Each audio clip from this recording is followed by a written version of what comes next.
प्रदूषण को लेकर कुछ नए नियम आए हैं और आज हम इन्हीं पर बात करने वाले हैं। देखिए, भारत सरकार ने पर्यावरण से जुड़े कुछ बहुत ही पुराने और जरूरी कानूनों में काफी बड़े बदलाव किए हैं। तो चलिए साथ मिलकर समझते हैं कि इन नए नियमों का हमारे पर्यावरण और हमारी इंडस्ट्रीज पर आखिर क्या असर पड़ेगा। इस पड़ताल को अंत तक जरूर देखिएगा। ये लाइन वाकई सोचने पर मजबूर करती है ना? सवाल ये उठता है कि क्या सरकार सच में प्रदूषण की समस्या को सुलझाने के बजाय बस नियमों के खेल में उसे कहीं छिपाने की कोशिश कर रही है? तो चलिए आज इसी पहेली को सुलझाते हैं और पता लगाते हैं कि इन बदलावों के पीछे की असली कहानी आखिर है क्या। तो आगे हम क्या क्या देखने वाले हैं? सबसे पहले तो यही जानेंगे कि भाई ये नए नियम लाए ही क्यों गए। फिर हम एकदम बारीकी से समझेंगे कि असल में बदला क्या क्या है। इसके बाद थोड़ा सा पीछे जाकर देखेंगे कि ये जो मूल कानून थे वो बने कैसे थे। और आखिर में सबसे जरूरी बात, इन सब का हमारे भविष्य पर क्या असर पड़ सकता है। तो चलिए शुरू करते हैं पहले हिस्से से, प्रदूषण के लिए ये नए नियम। मतलब सबसे बड़ा सवाल तो यही है कि सरकार को अचानक इन दशकों पुराने कानूनों को बदलने की जरूरत आखिर पड़ी ही क्यों। चलिए पता लगाते हैं। और देखिए, ये कोई छोटा मोटा फेरबदल नहीं है, ये तो उन कानूनों की नींव को हिलाने जैसा है जो लगभग 50 सालों से हमारे पानी और हमारी हवा की रक्षा करते आ रहे हैं। और ये बदलाव सीधे केंद्रीय पर्यावरण मंत्रालय की तरफ से आए हैं। अब सरकार का जो अप्रोच है ना, वो एक तरह से दो-धारी तलवार जैसा है।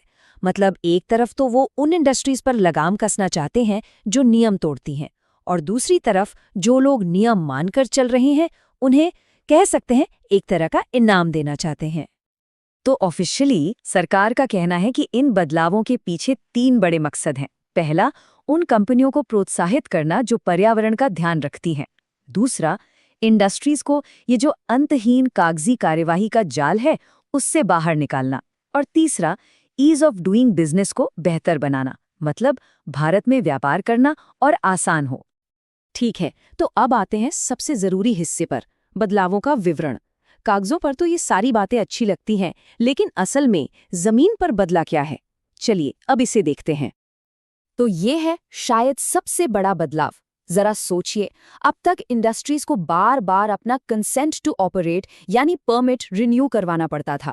अब इस झंझट से उन्हें पूरी तरह से छुट्टी मिल जाएगी। एक बार मंजूरी मिली और वो हमेशा के लिए वैलिड रहेगी जब तक कि कोई नियम न तोड़ा जाए।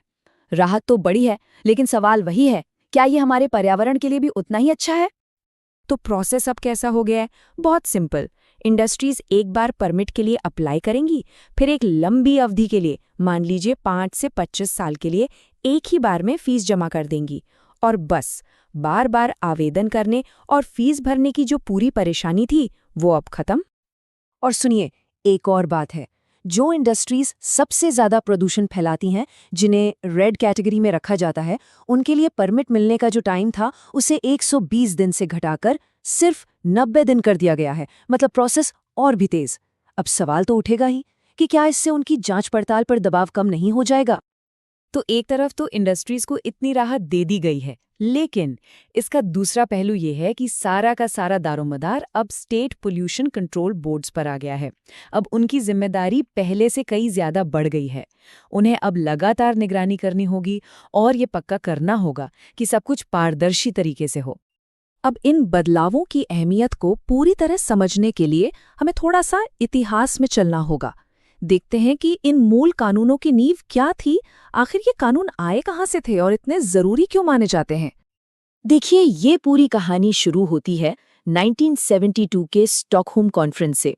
ये वो मौका था जब दुनिया भर के देश पहली बार पर्यावरण को बचाने के लिए एक साथ आए थे। और इसी ग्लोबल मूवमेंट से प्रेरणा लेकर भारत में भी एक्शन लिया गया।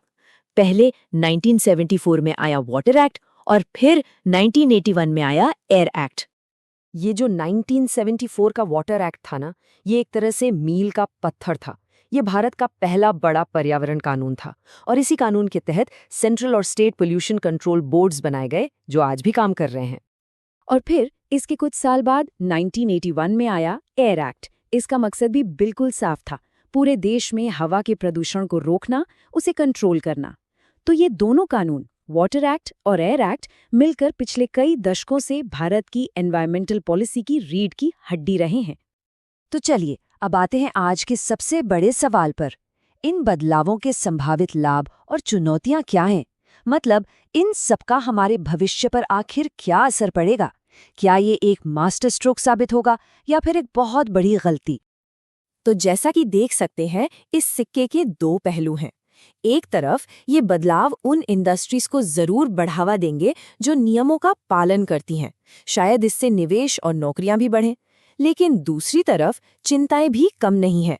सबसे बड़ा डर यही है कि अगर निगरानी कमजोर पड़ गई तो इन लंबे लंबे परमिट्स का गलत इस्तेमाल हो सकता है और इसका सीधा खामियाजा हमारे पर्यावरण को भुगतना पड़ेगा। तो आखिर में सवाल यही बचता है, क्या ये नए नियम बिजनेस और पर्यावरण के बीच वो जरूरी संतुलन बना पाएंगे या फिर विकास की रफ्तार बढ़ाने के चक्कर में पर्यावरण पीछे छूट जाएगा? इसका जवाब तो खैर आने वाला वक्त ही देगा। ऐसी ही जानकारी के लिए ऑल कैन स्टडी को सब्सक्राइब कीजिए। धन्यवाद। चलिए अगली वीडियो पर मिलते हैं।